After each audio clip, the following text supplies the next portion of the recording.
Shabbat Shalom. We are continuing our reading through Second Baruk,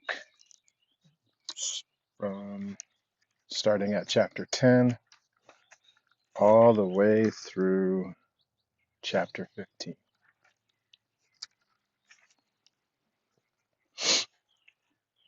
And it came to pass after 7 days that the word of Elohim came to me and said unto me, Tell Yirmiyahu to go and support the captivity of the people unto Babel, but do remain here amid the desolation of Zion.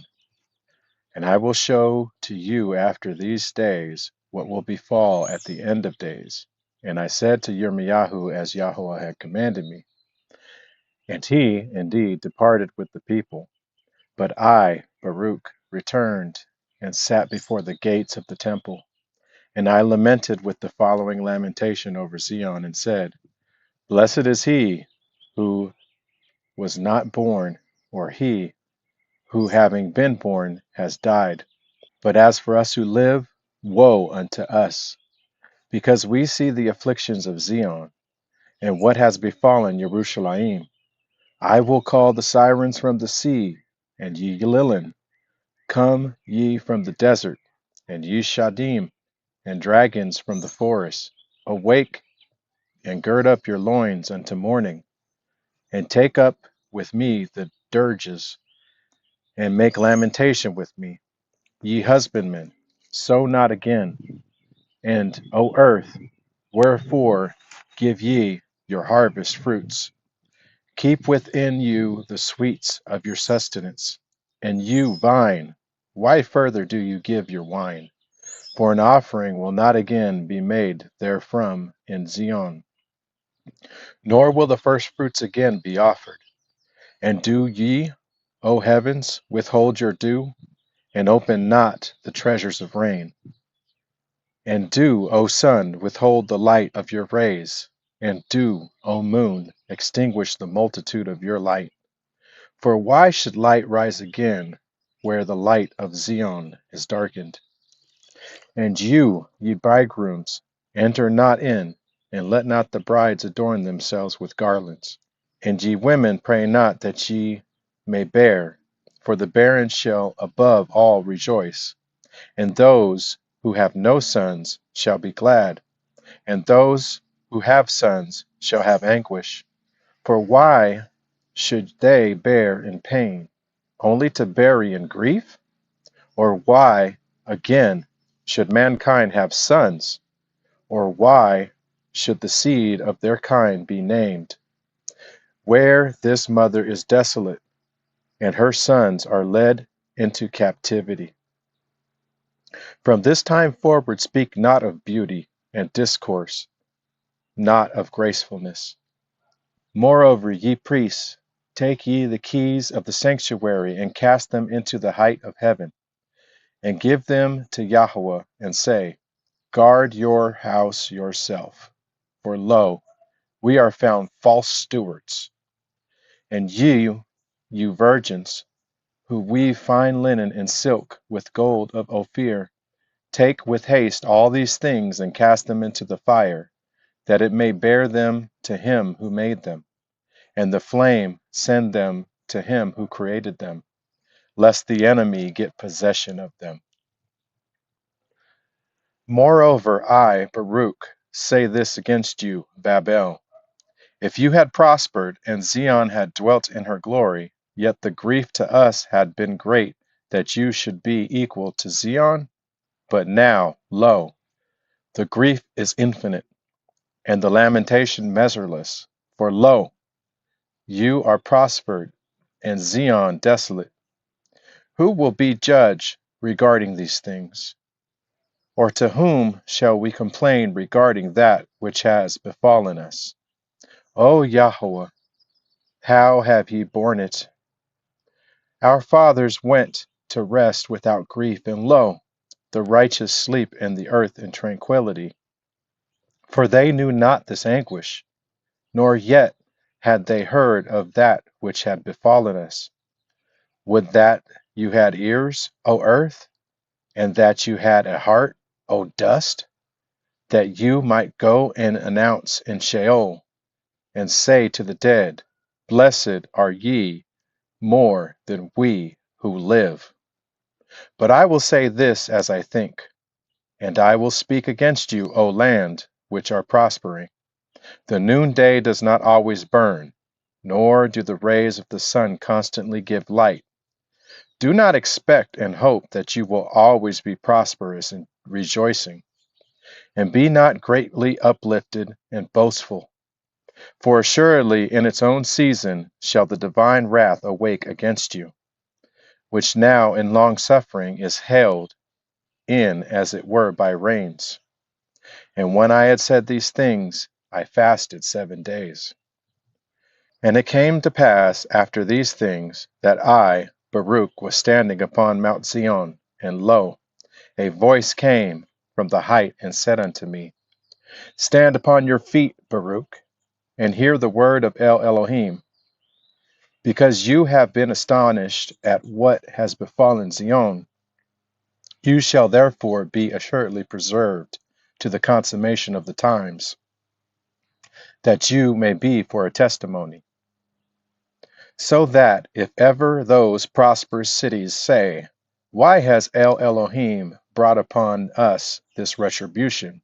Say unto them, You and those like you who shall have seen this evil, this is the evil and retribution which is coming upon you and upon your people in its destined time, that the nations may be thoroughly smitten. And then they shall be in anguish. And if they say at that time, For how long?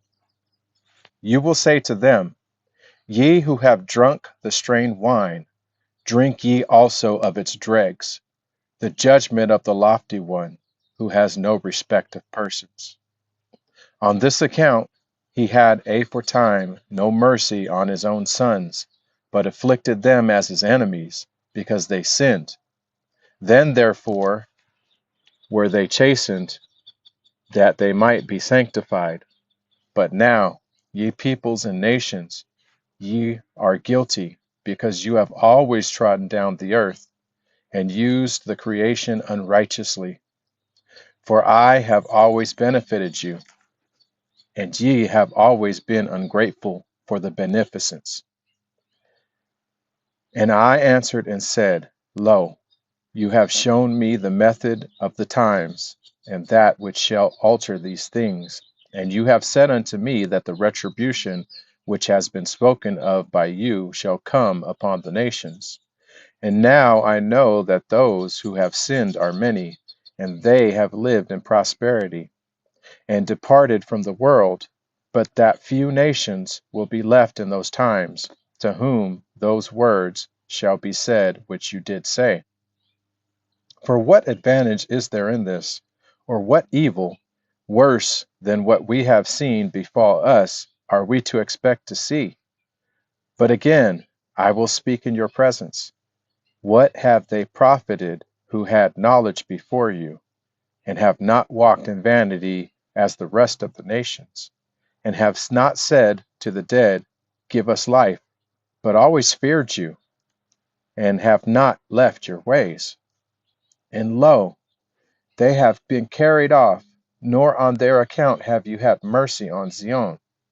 And if others did evil, it was due to Zion, that on account of the works of those who wrought good works, she should be forgiven, and should not be overwhelmed on the account of the works of those who wrought unrighteousness.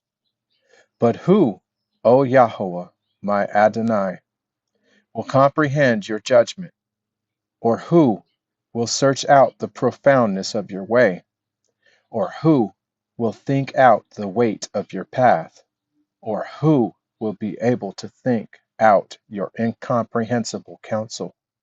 Or who of those that are born has ever found the beginning or end of your wisdom? For we have all been made like a breath. For as the breath ascends involuntarily and again dies, so it is that the nature of men, who depart not according to their own will, and know not what befall them in the end. For the righteous justly hope for the end, and without fear depart from its habitation, because they have with you a store of works preserved in treasuries. On this account also, these without fear leave this world, and trusting with joy, they hope to receive the world which you have promised them. But as for us, woe to us, who are also now shamefully entreated, and at that time look forward only to evils. But you know accurately what you have done by means of your servants. For we are not able to understand that which is good as you are, our Creator. But again, I will speak in your presence, O Yahweh, my Adonai. When of old there was no world with its inhabitants, you did devise and speak with a word, and forthwith the works of creation stood before you. And you did say that you would make for your world man as an administrator of your works, that it might be known that he was by no means made on account of the world, but the world on account of him.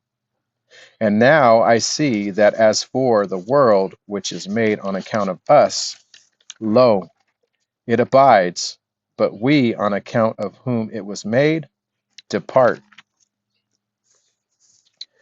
And Yahweh answered and said unto me, You are rightly astonished regarding the departure of man, but you have not judged well regarding the evils which befall those who sin. And as regards what you have said, that the righteous are carried off and the impious are prospered, and as regards what you have said, man knows not your judgment, on this account, hear, and I will speak to you, and hearken, and I will cause you to hear my words. Man would not rightly have understood my judgment unless he had accepted the Torah, and I had instructed him in understanding. But now, because he transgressed wittingly, yea, just on this ground, that he knows thereof, he shall be tormented. And as regards what you did say touching the righteous, that on account of them has this world come, so also again shall that which is to come on their account. For this world is to them a strife and a labor with much trouble, and that accordingly which is to come a crown with great glory.